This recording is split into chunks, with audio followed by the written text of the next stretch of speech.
Hello mga kapatol! Ay pasensya na nga ho kayo kasi picture lang yung unang pinasilip ko sa aming DIY sa aming kwarto. Ay bumili nga po pala kami ng bricks wallpaper.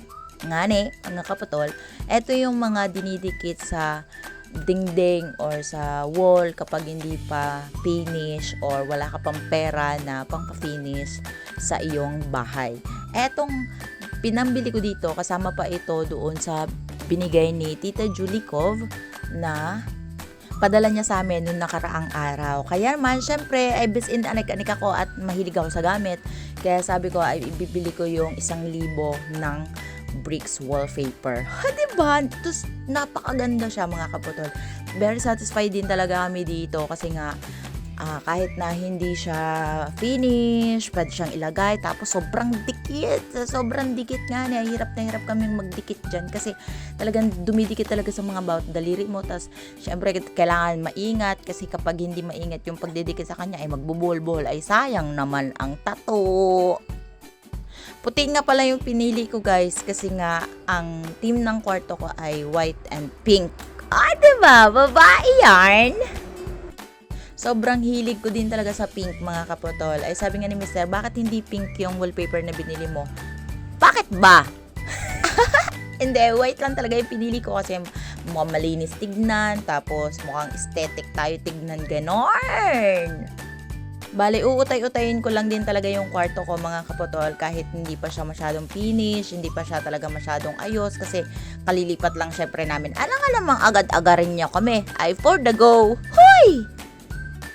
Habang nga nagdidikit-dikit kami dito ay sabi ko nga ay sana maging maganda yung resulta, sana hindi na katulad ng dati na kapag halimbawa dumikit ka sa dingding may nagalagas-lagas ng mga ilang piraso ng mga simisiminto, gayon. Tapos napakahirap din kasi nga ay panaywalis mo kapag nga may gayan ay makapag-display ka nga ng maayos tapos malinis nga tignan. Tapos talagang dream ko talaga to, sabi ko kapag nagkaroon din talaga ako ng kwarto ay pagagandahin ko talaga ng bahagya, yung hindi talaga sobrang kalat katulad ng dati.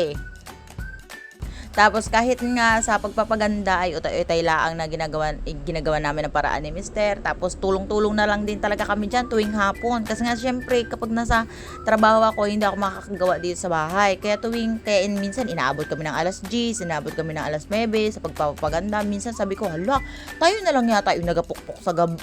Ay nakakahiya naman sa mga malalayo nating kapitbahay. Huy, bakit naman gayon? Tapos syempre ay may mapamahiin nga kami dito kasi nga bawal na kami magpukpok-pukpok kapag gabi na. Pero ino-overtime yung bahay namin dati. Huy! Tapos habang nagkakabit nga kami dito ay syempre sasaluhan namin ng away kasi hindi na naman kami magkasundo. Bale, itong unang pasilip namin dito sa kwarto namin, ito lang yung ipapakita namin ngayon. Kasi yung 2 pisngi lang muna yung nagawa namin. Tapos mamayang hapon na naman yung pangalawang pisngi. Ngani mga kaputol. Tapos nagtry nga ako dyan magkabit ng akin lang. Yung dinisunod ko na lang kasi umalis nga siya ay nagbayad yata ng mga kautangan sa mga load namin. Ayun, pagdating niya ay binaklas nga na kasi mali nga daw yung pagkakadikit ko. Hoy! Engineer yarn, architect yarn, or kahit na ano pa, talagang mali talaga, pinabaklas niya nga na. Ayun, sa huli, nag-away na naman kami mga kaputol. Ay alam nyo naman si Saltik kung gaano ka Saltik. Tapos ako, syempre, ay ang tawag niya nga sa akin ay Abno. Alam nyo ba na sobrang stress ko talaga sa kanya noong nakaraang araw. Kasi ba naman, yung mga bagay na hindi na dapat yung gina-content sa Facebook, ay sobrang privacy na yun. Uy, bakit tawag gayon? In-upload niya talaga yung pangalan ng ex ko na nakasulat sa aparador namin. Sino ba namang hindi matutuwa doon, mga kaputol? Diga? Ay buti sana kung maayos yung naging kapalaran namin dalawa nung isa na yun. Ay hindi naman. Puro bad memories lang yung binigay niya sa akin. Hoy, bakit tawag gayon? Hala, baka mapanood niya ito. Ay, salamat! Pero may konting kilig din naman kahit papaano. Huy, parang ako lang yung kinilig, hindi sa kanya. Bakit naman ganyan? Pass forward na nga tayo mga kaputol at wag na nating itapik. Pero mahina din talaga siyang maghanap ng mga anik-anik. Dahil sobrang dami ko ding ex, hindi niya lang alam. Hi! Inabot na nga kami dito ng pangalawang gabi kasi yung kabilang pisngi lang yun natapos namin nung unang gabi talaga. Tapos sa pangalawang gabi nga ho mga kaputol, kahapon ay nagpatulong na nga ho kami para mas mabilis-bilis nga ho sa aking ay sa kanyang pinakaanak-anaka na si Tereter na sobra talaga naman. Talaga naman. Ay makukuripat ko din talaga sa singit arang batang ito. Gigil yan. Oo, nagpatulong na din talaga kami sa kanya kaya wala naman siyang ginagawa. Tapos intindi lang ng mga bike-bike ko no. Tapos aral-aral kunti, kunwari. Ay, bakit naman gayon? Ayun nga ni, ay sabi ko mukhang kaya nyo namang akyatin yan dyan sa pinakataas ay for the go na. Tapos syempre, buti na lang ay 50 pieces yung binili ko ay nakatatlong pisngi kami. Medyo kinulang dun talaga sa pinakamalaking wall ay o-orderan ko na lang ulit nga ni mga kapatol para mukhang maganda naman siya pagpasok. Ay wow, ang ganda naman ng kwarto ni kapatol. Papagandahin ko talaga to mga kapatol kasi nga mga kapatol ay ito yung magiging view kapag magko-cover song, ganon. Kasi hindi ako nakakapag-upload sa page ko tapos sa isa kong account na puro cover song lang yung laman.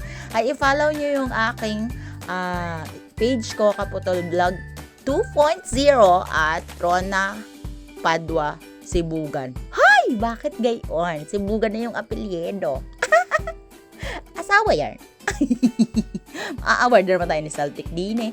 Oh, mga kapotol, ay sabi ko nga hinayaan ko na lang din talaga sila na dikit-dikitin nila yung ang mga wallpaper bricks. Tapos sabi ko, hala, habang tumatagal parang ang ganda na tignan kahit na wallpaper lang siya, ganon. Kasi talagang in-order ko din talaga ito mga kapotol kahit medyo pricey siya, kahit medyo mahal. 25 ang isa niyan, pero malapad na. 70 times 71 centimeter something or yun yung haba at lapad niya. Kaya naman sabi ko, hala, sabi ko, ang ganda na nung kwarto. Tapos sabi ko sa kanya, bukas pagpasok ko sa trabaho ay ikabit niya na yung blinds. Tapos i-edit ko na lang pag uwi ko mamayang hapon. Kasi nga yung blinds na yun, naaalala nyo yung pink na binili ko katas ng aming pag-iipon yun sa Maisan.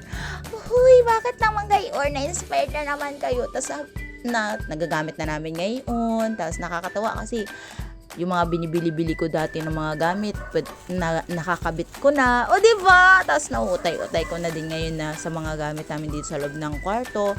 At ayun, for today's video ay ito lang yung aking maipapasilip mga kaputol. Sa tingin ko naman ay medyo maganda na rin konti. Tapos kapag lalo na pag may blinds na may ikakabit bukas. Ay wow! O diba?